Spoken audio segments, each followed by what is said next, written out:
Hello, I'm Stead, and for the final part of my AS Media Foundation portfolio, here is my evaluation. The main coursework task I chose was to design a rock music magazine. In this, I developed my own front cover, contents page and double page spread that would reflect the magazine as a whole. I chose the rock genre because, as a rock listener, I already had a substantial knowledge in the genre and what magazines consist of for the genre, so I thought it would be best suited to me. Furthermore, I did some audience research that confirmed that this would be a good choice of genre due to its demand. I carried out my audience research on a website called SurveyMonkey, which allowed me to produce surveys online and via a link share it to my other social networks for people to fill out. From the replies I received, it was made clear that the primary target audience of my magazine consisted of white British heterosexual males and females who are between 16 and 21 years of age in social grade C1 to E. It was also made clear that my secondary target audience consists of males and females of sexualities other than heterosexual and origins other than white British, as well as people living in the USA and aged between 22 and 25. To start to understand the conventions of a rock magazine and further my research into my primary and secondary audience, I looked at style models of rock magazines that already exist on the market, because these would display the common conventions of rock magazines and would also indicate the brands that my magazine would have to compete with if my magazine were to be published. In 1997, Bentley stated that the creative process is the rearranging of the old to create the new, which means that I should use these set conventions that the audience would look for in a magazine of this genre in my own work in order to design a magazine that would be good enough to compete with existing magazines and even surpass them. To begin creating my front cover, I made my masthead. The three style models I used for my research from Kerrang, Metal Hammer and Classic Rock. From this research it was clear that the common conventions of rock magazine mastheads include a short title of one or two words with connotations of the genre, with typography styles connoting the stereotypes of rock music and the people who listen to them. However, Classic Rock has a neater, more standardised font that reflects the older generations of rock listeners. The masthead filled the top fifth of the page and used the black and white to represent and attract the target audience, abiding to Stuart Hall's youth theory, which states that youths are drawn to extreme colours due to their attraction of extreme behaviours. I think my masthead I created follows the rock conventions because the word amplify has one word, and this word is directly linked to the music equipment that is used to make music loud, loudness being a common convention of rock music. Again, using SurveyMonkey as my audience research collector, I asked my target audience what the most attractive name for the magazine would be, because I wanted to make sure my masthead would work for the audience, and would thus attract readers. From the three names I inquired about, which were Core, Amplify, and Frequency, it was made clear that Amplify would be the best choice for my magazine. Furthermore, I asked my target audience about the typography I should use for my masthead, so I could design one that would appeal to my target audience of younger rock listeners, and this meant a clean-looking font in black with connotations of rock. However, my font may have slightly broken the conventions because I didn't want to conform to all of the stereotypes that are common for younger aimed rock audiences through the use of cracks, blood, and other violence-connoting graphics, so I just used a font that has connotations of boldness and clarity. The masthead I designed, I think, worked well because my masthead abided to Hall's youth theory, as it connotes the loud, thrill-seeking nature of today's youth. Like before, to understand the layout conventions of rock magazines, I looked at my style models from Kerrang, Metal Hammer and Classic Rock. From this it was clear that a common layout involves the tagline for the main image being placed on top of the image, and the taglines for other stories should be situated around the outside of the main subjects in that image. Another convention of rock magazines aimed at younger audiences is a banner and in some cases a footer. So for my cover I tried to include these conventions by, beneath the upper fifth, having a central image with the related information across the subjects, with other stories around the subjects, and a footer at the bottom of the page with a banner above the masthead. This abides to Hedridge's youth theory because it says youth is fun, and the more teasers you can put on the front cover without making it look too overcrowded makes it look fun and exciting. In my research of Kerrang, Metal Hammer and Classic Rock, I found that the colour palette of each one was slightly different for each one. However, the basic colour scheme of black, white, yellow and red did prevail.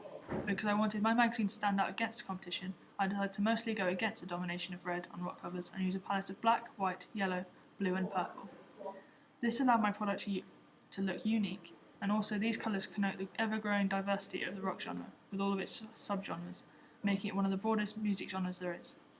These colours also follow Hedridge's youth theory of youth being fun, and therefore enjoying a diverse range of colours as well as a diverse range of music that they enjoy. My main cover image is a medium group shot. As saw from all the style models I looked at, this was the most common type of image used on the cover. In 2007, Keith Gandel said that the lowest class people are portrayed as cultural other, and I believe my use of image and star vehicle represents my target audience because the male shown and their clothing is relatable to my target audience. As people in social grades C1 to E, the audience will be in this class, and therefore the audience can relate to the star vehicles through their attire, and showing the audience to be just like them. A possible source of my cover breaking conventions could be that there isn't a strict colour scheme across the clothing of each subject, which is a convention of brand shots in order to show unity, and my band doesn't really have that. One of the key ways to attract the reader is by using lexis and semantic fields that will relate to the audience. For this, I use semantic fields to make all of the text relevant to the rock genre and things associated with it, for example, album, record, and festival. Furthermore, the typography needs to be original and exciting, yet clear. Therefore, I used a font that is really clear on the most part, but using a font that has more conventions of rock stereotypes for a story. However, I just used key band titles and very brief taglines in places in order to use them as an advert for the magazine instead of having longer captions for each band, like on the exemplar covers, to make my magazine stand out by not having too much filler to read on the cover, just recognisable names.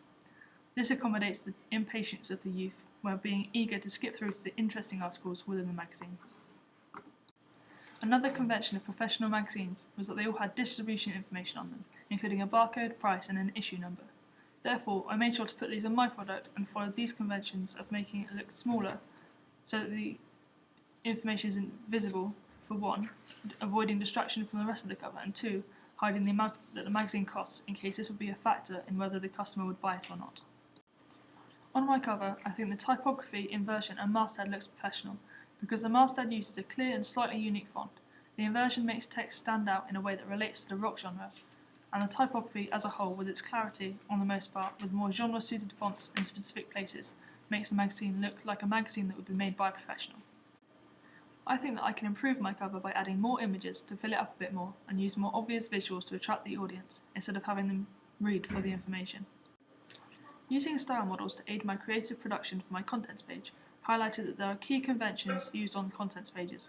However, the layout of the page was not one of these conventions, meaning that there is no strict design to follow. Furthermore, I found that specific conventions included a colour scheme that relates directly to the colours used on the cover page, a list of all the articles that be included in the magazine with their corresponding page numbers next to them, a range of images, usually having 4 or more, and a title that stands out from the rest of the page saying contents in typography used for the magazine's masthead. In my own design, I followed most of these conventions with regards to the article list, the masthead, and the colour scheme. However, I didn't follow conventions through not using enough different images on the page, like with the cover. However, I think using more images here would overcrowd the page and make it look unattractive to the reader as a whole. The most professional looking part of my contents page is the list of stories. However, the subscription box looks much less professional because I think it looks quite amateur due to the shapes, fonts, and colours used. This could be down to not having any images to put on, for example, an array of previous magazines for my brand, so I need to try and fill the space with text and interesting shapes, which looks a bit amateur. To begin to understand the conventions of feature articles, I looked at 2 style models, one from Kerrang and one from classic rock. From this it was clear that these conventions included a quote from the artist that the feature article is about, one large main image, a body of text taking up a substantial part of the page, font in the inverted colour of the background, and page numbers and the article title in the bottom right corner. I followed these conventions through using one main image, a quote from the band's name as a title, a body of text all together, and a page number with the band's name at the bottom right corner.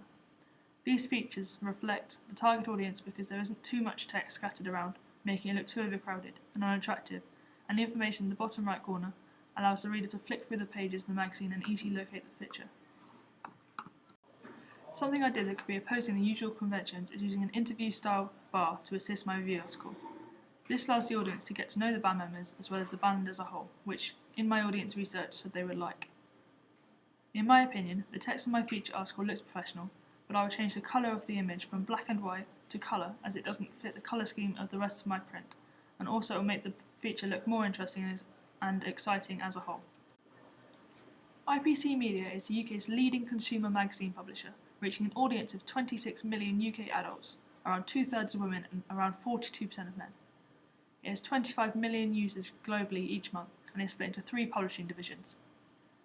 IPC Connect, aimed at an audience of women, IPC Inspire, aimed at men, and IPC Southbank, aimed at the upmarket woman. IPC's music magazines comes within a range of in Inspire division, and so are mostly aimed at men, whereas my magazine is aimed at both males and females, so I think there'll be a real gap in IPC Media's market for my product.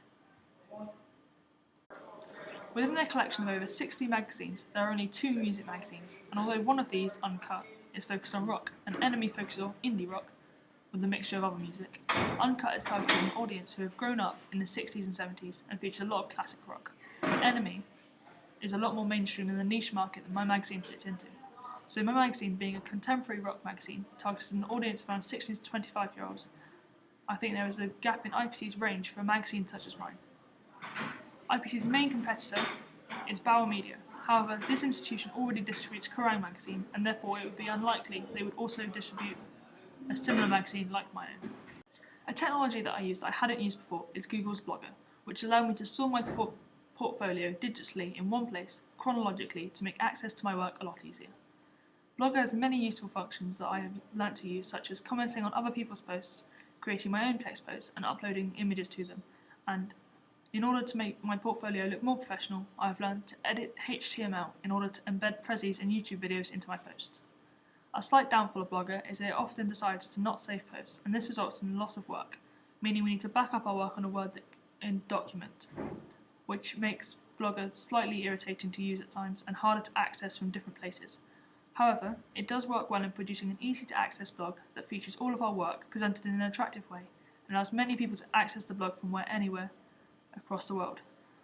To present my research, I use Prezi, a website that allows you to make a more exciting version of a PowerPoint presentation, and SurveyMonkey, a website that allows you to create surveys, finishing with a link to use to access the survey and fill it out.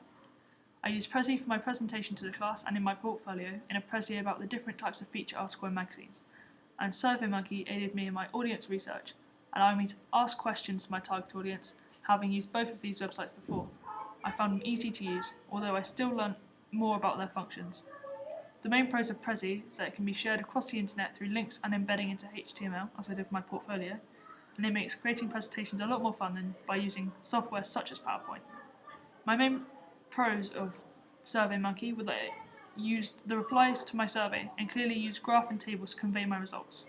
Away from the internet, I used plenty of new technologies to help me produce my practical work, including some I had not used before. Completing GCSEs in Media and Film Studies gave me an adequate knowledge of using Apple Mac computers. However, I did have to learn how to use a Canon 6D camera to take photographs of a high quality, as the camera work is something I previously hadn't learned a lot about. In this, I learned about calculating depth of field so that the focusing of my shots would be as good as possible.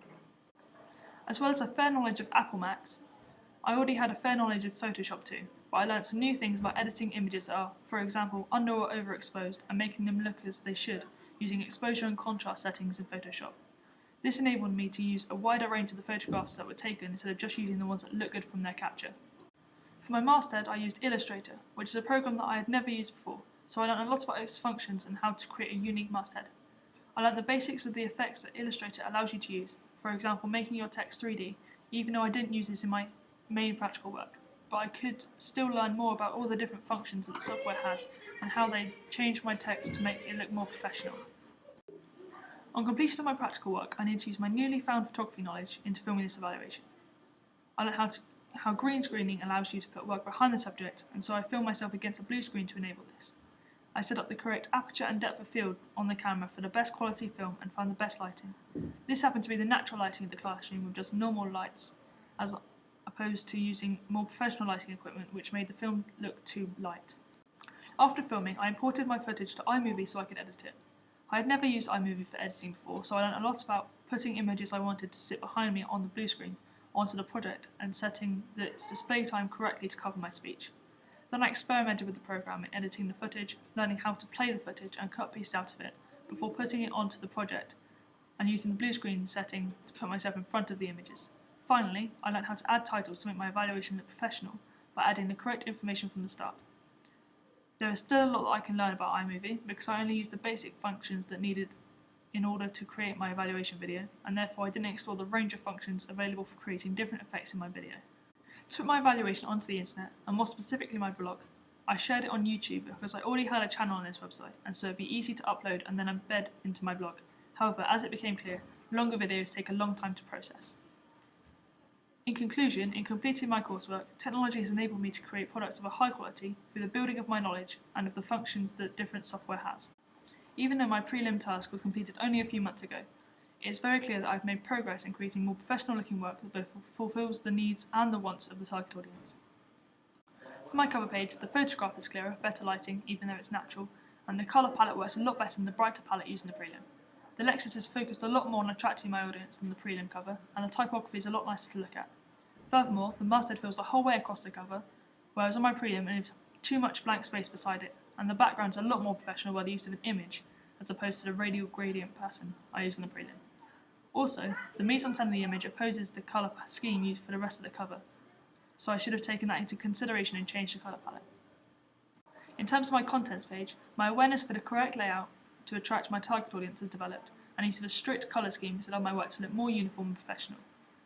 I studied these conventions a lot more in order to tell me what there should be on the contents page, and my main task follows many more conventions than my prelim effort. In general terms, to improve my print, in the main task I did a lot more research on style models and in my target audience, giving me a better insight into how my products needed to look for my target audience to want to purchase it, and therefore this allowed me to produce work that looks a little more professional. I looked at more style models and asked more specific questions to my target audience, and got them more involved with aiding me in my choices. Furthermore, I studied representation more and how different groups of people should be represented in my work. I also tried to make the mise-en-scène of the images look more appropriate, and I studied the institutional side of creating a magazine to help me understand the cost of my magazine, how it would be distributed, and who would want to distribute my magazine. In short, from doing my prelim, I learned the areas of weakness I needed to improve were photography, layout, colour palette, Lexis, and mise-en-scène, and you can see that from my main task that I did make excellent progress after I learnt from my earlier mistakes, and improved my knowledge of camera work, representation, and rock magazine conventions.